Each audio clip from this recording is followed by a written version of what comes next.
Tanggal 9 Maret, hari ke-69.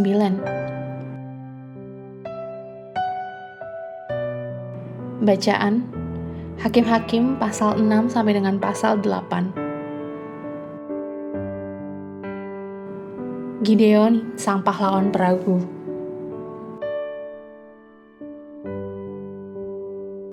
Garis besar, penindasan Israel di bawah penjajahan bangsa Midian singkat tapi parah, karena orang-orang Midian merampas hasil panen dan ternak bangsa Israel, sehingga membuat mereka kelaparan.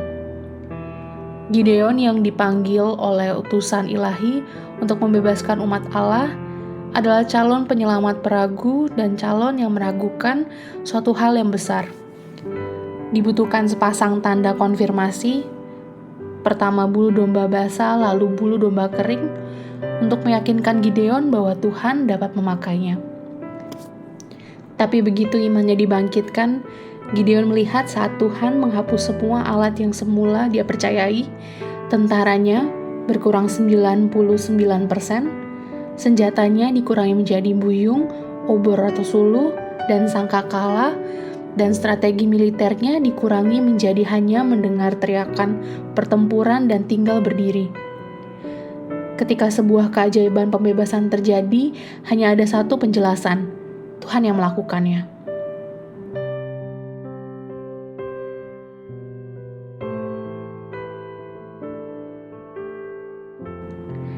Renungan harian. Apakah Anda skeptis? Tipe orang yang tidak pernah menilai sesuatu dari apa yang terlihat, mengajukan banyak pertanyaan dan selalu membutuhkan konfirmasi fakta? Jika Anda seperti itu, maka Anda akan menghargai kehidupan Gideon. Dihadapkan dengan tugas yang luar biasa dan dilengkapi dengan kualifikasi manusia yang agak meragukan untuk tugas tersebut, Gideon membutuhkan iman yang dibangkitkan sebelum dia siap untuk menjawab panggilan Tuhan. Tidak ada dalam pasal ini yang mengkisahkan di mana Tuhan menegur Gideon atas permintaannya untuk mendapatkan tanda konfirmasi tersebut. Sebaliknya, Tuhan dengan senang hati dan sabar memberikan apa yang dibutuhkan Gideon untuk mengatasi masalah ketidakpercayaannya itu. Bila kehendak Tuhan sangat jelas bagi Anda dan Anda meminta pertanda dari Tuhan, itu berarti Anda menunjukkan keengganan untuk mematuhi Tuhan. Bila Anda tidak yakin akan kehendak Tuhan, namun Anda sungguh-sungguh berusaha untuk meminta kepastian dari Tuhan, maka Tuhan akan menjelaskannya kepada Anda. Ambillah keputusan yang sedang Anda gumuli hari ini dan mintalah Tuhan untuk mengkonfirmasi kehendak-Nya melalui Alkitab, penasehat Kristen, keadaan lingkungan, atau suara hati nurani Anda. Tapi ingat, begitu Anda tahu apa yang Tuhan ingin Anda lakukan, percayalah padanya dan lakukanlah.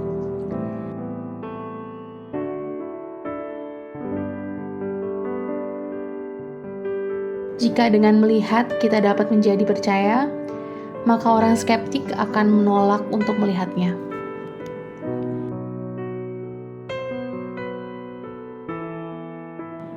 Pendalaman. Kebohongan persepsi diri. Hakim-Hakim pasal 6 ayat 11-15. Gideon bersembunyi di tempat pemerasan anggur, meragukan kekuatan Tuhan dan mengklaim warisan yang lemah dan tidak mengesankan. Hakim-Hakim pasal 6 ayat 11-15. Tuhan telah memanggilnya pahlawan besar, namun Gideon masih ragu. Apa sumber kekuatan Gideon? Baca pasal 6 ayat 16 dan carilah pelajaran apa yang terdapat dalam ayat ini. Sekarang baca apa yang Tuhan katakan tentang Anda di Matius pasal 5 ayat 14, Efesus pasal 2 ayat 6, 1 Petrus pasal 2 ayat 9. Dan ukurlah itu terhadap persepsi diri Anda sendiri.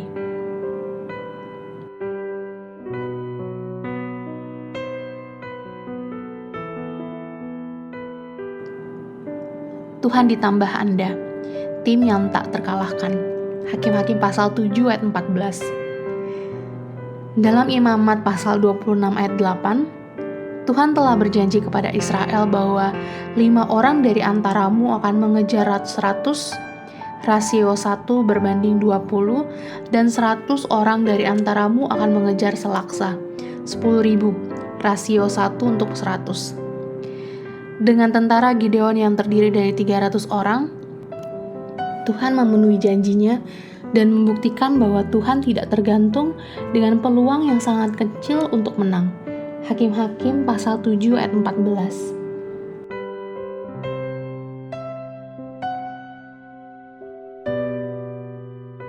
Amin. Tuhan Yesus memberkati.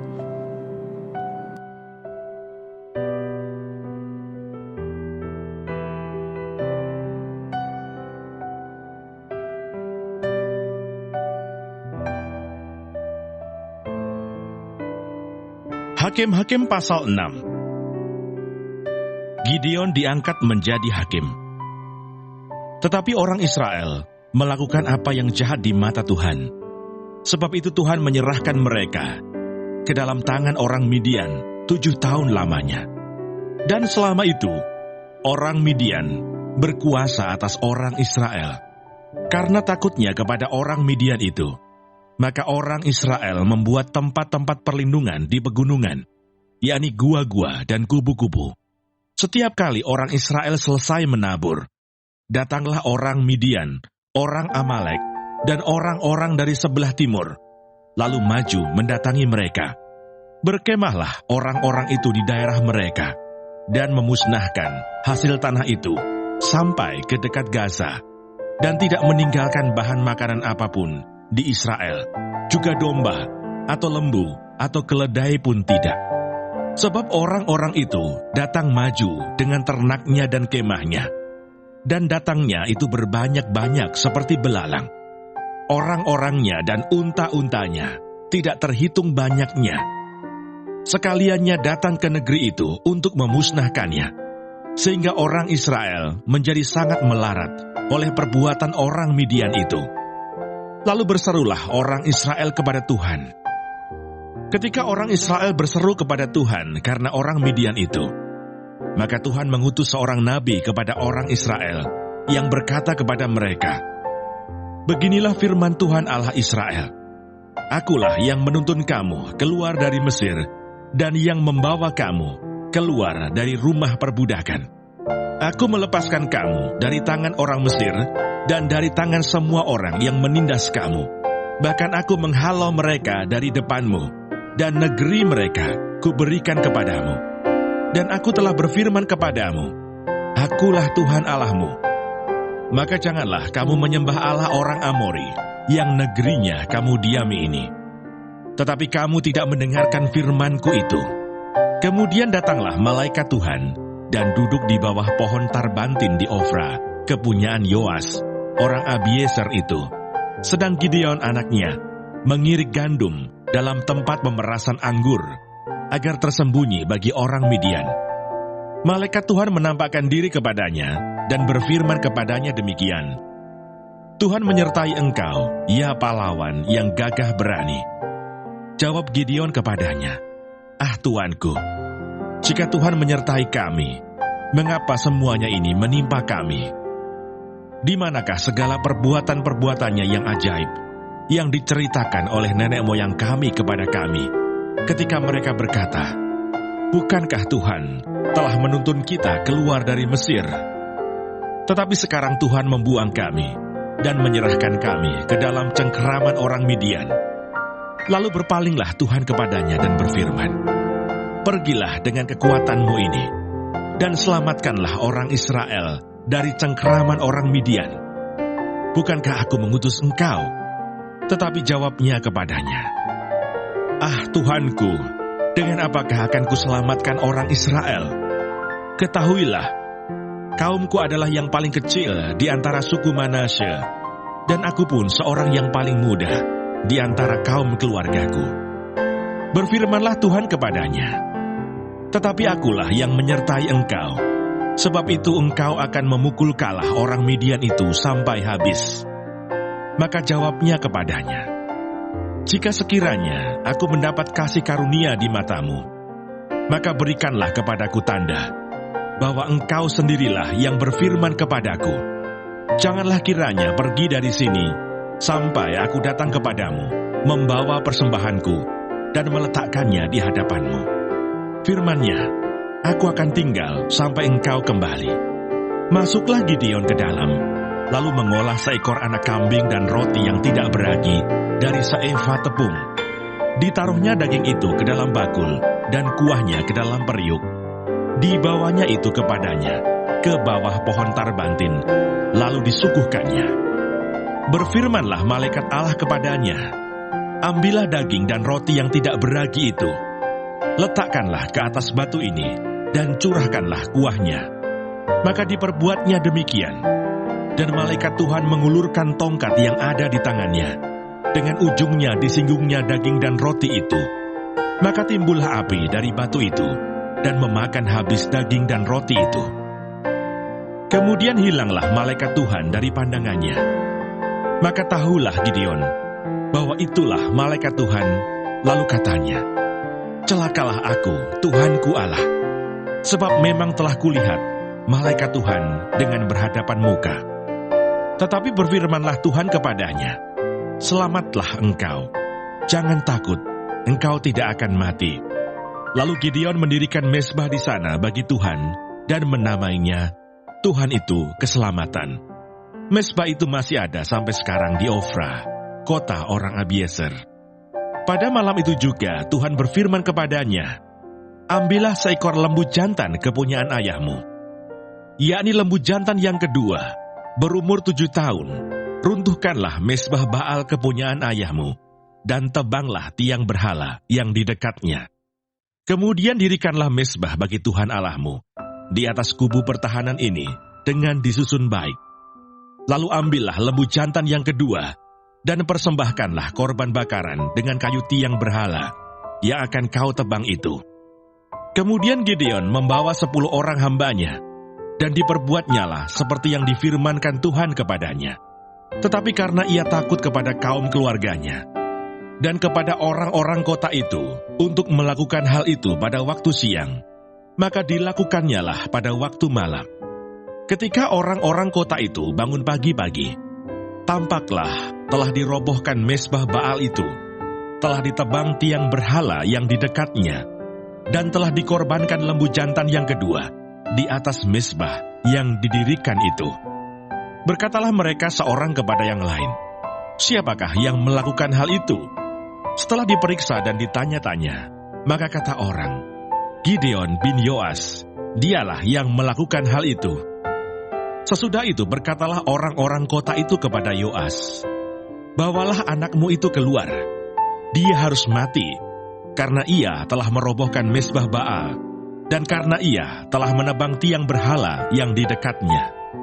Tetapi jawab Yoas kepada semua orang yang mengerumuninya itu, "Kamu mau berjuang membela Baal, atau kamu mau menolong dia? Siapa yang berjuang membela Baal akan dihukum mati sebelum pagi. Jika Baal itu Allah, biarlah ia berjuang membela dirinya sendiri setelah mezbahnya dirobohkan orang." Dan pada hari itu diberikan oranglah nama Yerubbaal kepada Gideon, karena kata orang, "Biarlah Baal berjuang dengan dia setelah dirobohkannya mezbahnya itu." Seluruh orang Midian dan orang Amalek dan orang-orang dari sebelah timur telah berkumpul bersama-sama. Mereka telah menyeberang dan berkemah di lembah Yisrael. Pada waktu itu roh Tuhan menguasai Gideon. Ditiupnyalah sangkakala, dan orang-orang Abiezer dikerahkan untuk mengikuti dia.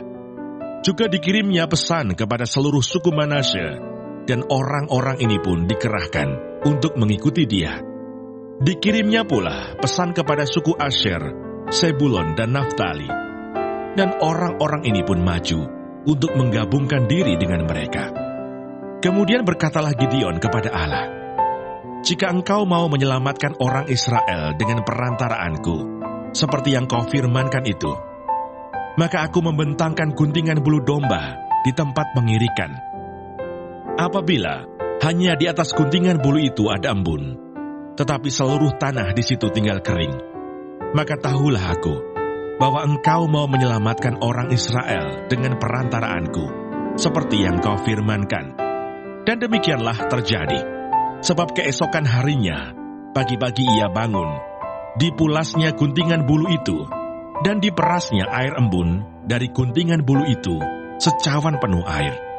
Lalu berkatalah Gideon kepada Allah, "Janganlah kiranya murkamu bangkit terhadap aku. Apabila aku berkata lagi, sekali ini saja, biarkanlah aku satu kali lagi saja mengambil percobaan dengan guntingan bulu itu. Sekiranya yang kering hanya guntingan bulu itu, dan di atas seluruh tanah itu ada embun." Dan demikianlah diperbuat Allah pada malam itu. Sebab hanya guntingan bulu itu yang kering, dan di atas seluruh tanah itu ada embun.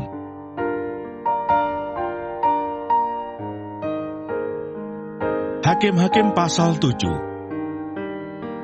Gideon mengusir musuh. Adapun Yerubbaal, itulah Gideon, bangun pagi-pagi dengan segala rakyat yang bersama-sama dengan dia.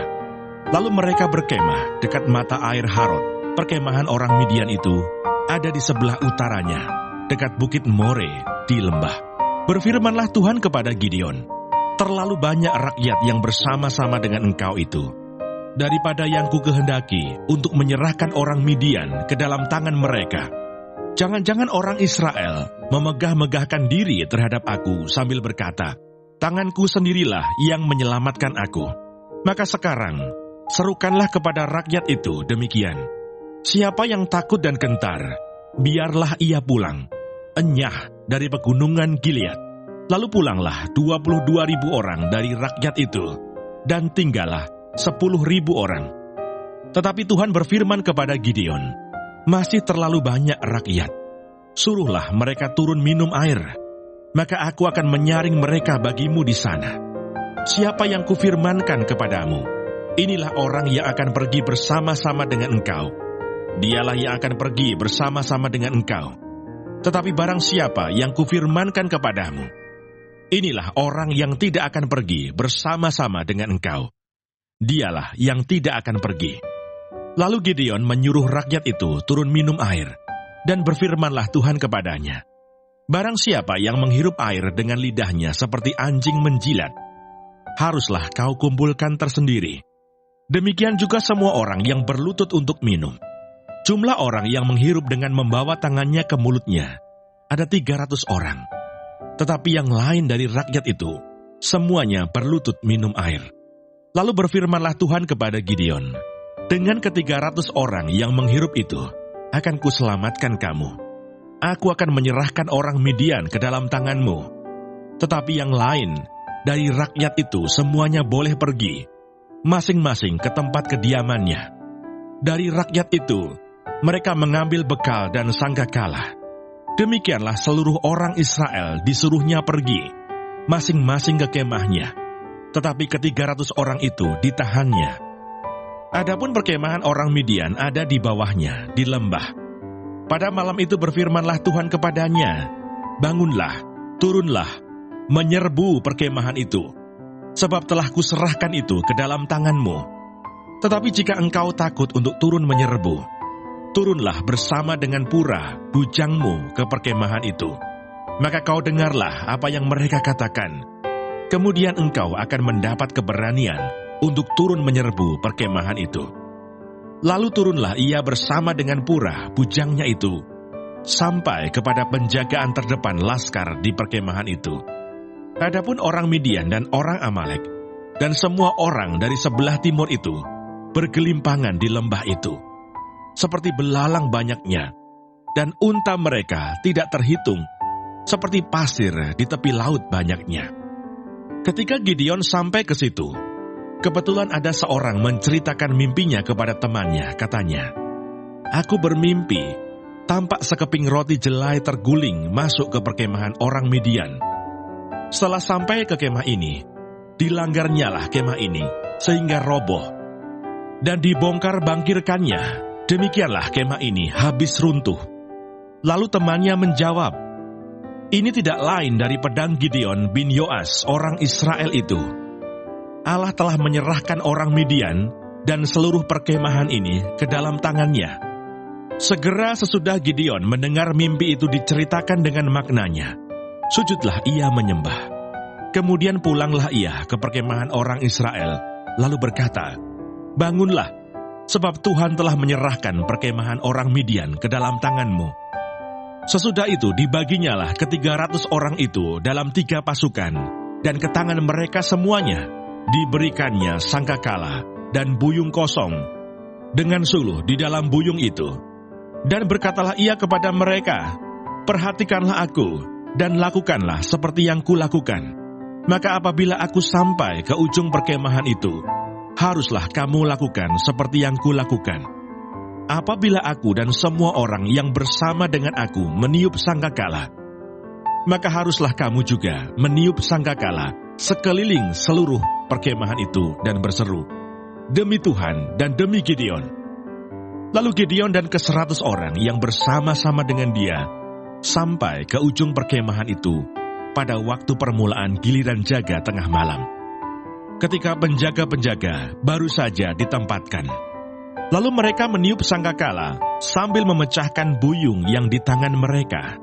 Demikianlah ketika pasukan itu bersama-sama meniup sangkakala dan memecahkan buyung, dengan memegang obor di tangan kirinya dan sangkakala di tangan kanannya untuk ditiup, serta berseru, 'Pedang demi Tuhan dan demi Gideon.' Sementara itu tinggallah mereka berdiri, masing-masing di tempatnya, sekeliling perkemahan itu. Tetapi seluruh tentara musuh menjadi kacau balau, berteriak-teriak dan melarikan diri. Sedang ke-300 orang itu meniup sangkakala, maka di perkemahan itu Tuhan membuat pedang yang seorang diarahkan kepada yang lain. Lalu larilah tentara itu sampai ke Betsita, ke arah Serera, sampai ke pinggir Abel Mehola, dekat Tabat. Kemudian dikerahkanlah orang-orang Israel dari suku Naftali, dan dari suku Asyer, dan dari segenap suku Manasye. Lalu mereka mengejar orang Midian itu. Gideon menyuruh juga orang ke seluruh pegunungan Efraim dengan pesan, "Turunlah menghadapi orang Midian, dan dudukilah segala batang air sampai ke Bet-bara, dan juga sungai Yordan." Maka semua orang Efraim dikerahkan. Lalu mereka menduduki segala batang air sampai ke Bet-bara, juga sungai Yordan. Mereka berhasil menawan 2 raja Midian, yakni Oreb dan Seeb. Oreb dibunuh di gunung batu Oreb, dan Seeb dibunuh dalam tempat pemerasan anggur Seeb. Mereka mengejar orang Midian itu. Lalu mereka membawa kepala Oreb dan kepala Seeb kepada Gideon di seberang sungai Yordan. Hakim-Hakim pasal 8.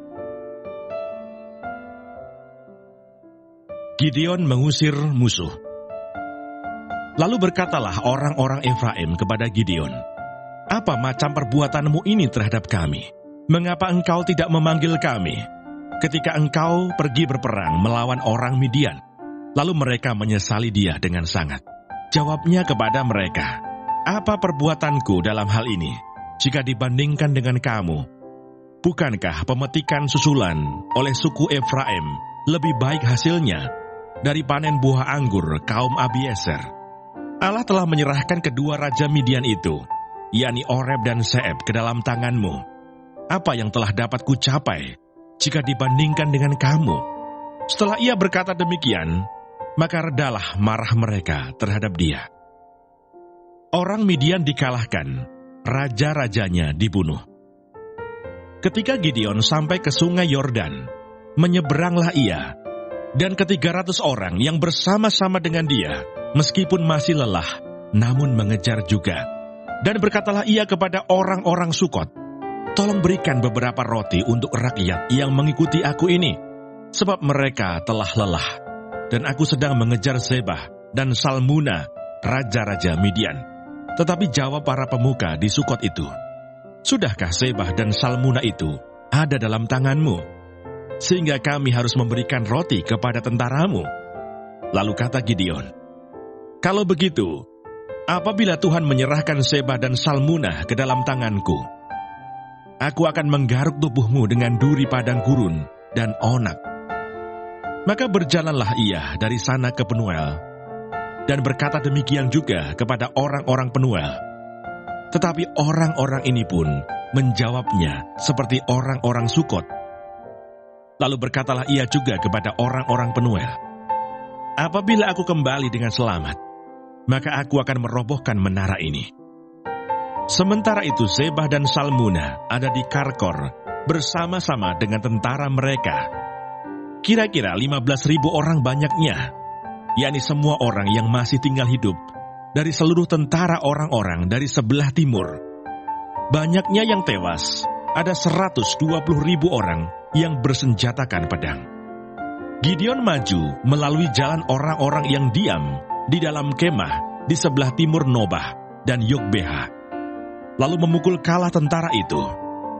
Ketika tentara itu menyangka dirinya aman, Zebah dan Salmuna melarikan diri, tetapi Gideon mengejar mereka dan menawan kedua raja Midian itu, yakni Zebah dan Salmuna, sedang seluruh tentara itu dicerai-beraikannya. Kemudian kembalilah Gideon bin Yoas dari peperangan dengan melalui pendakian Heres. Ditangkapnyalah seorang muda dari penduduk Sukot.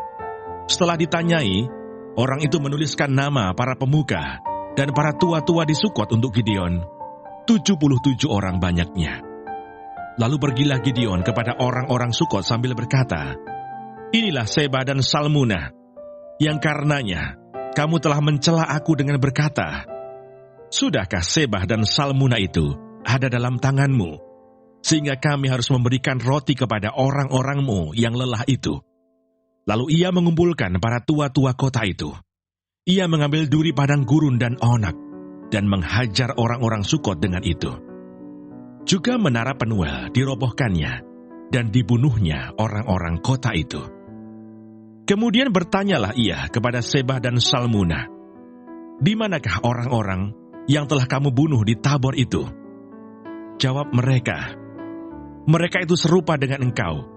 Sikap mereka masing-masing seperti anak raja.' Lalu kata Gideon, 'Saudara-saudarakulah itu, anak-anak ibuku, demi Tuhan yang hidup. Seandainya kamu membiarkan mereka hidup, aku tidak akan membunuh kamu.' Katanya kepada Yeter anak sulungnya, 'Bangunlah, bunuhlah mereka.' Tetapi orang muda itu tidak menghunus pedangnya karena ia takut, sebab ia masih muda. Lalu kata Zebah dan Salmuna, 'Bangunlah engkau sendiri dan paranglah kami. Sebab seperti orangnya, demikian pula kekuatannya.' Maka bangunlah Gideon, dibunuhnya Zebah dan Salmuna, kemudian diambilnya bulan-bulanan yang ada pada leher unta mereka." Perbuatan Gideon selanjutnya dan akhir hidupnya. Kemudian berkatalah orang Israel kepada Gideon, "Biarlah engkau memerintah kami, baik engkau baik anakmu maupun cucumu, sebab engkaulah yang telah menyelamatkan kami dari tangan orang Midian."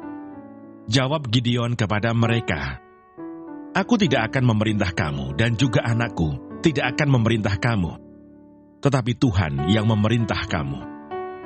Selanjutnya kata Gideon kepada mereka, "Satu hal saja yang kuminta kepadamu, baiklah kamu masing-masing memberikan anting-anting dari jarahannya. Karena musuh itu beranting-anting emas, sebab mereka orang Ismail." Jawab mereka, "Kami mau memberikannya dengan suka hati." Dan setelah dihamparkan sehelai kain, maka masing-masing melemparkan anting-anting dari jarahannya ke atas kain itu.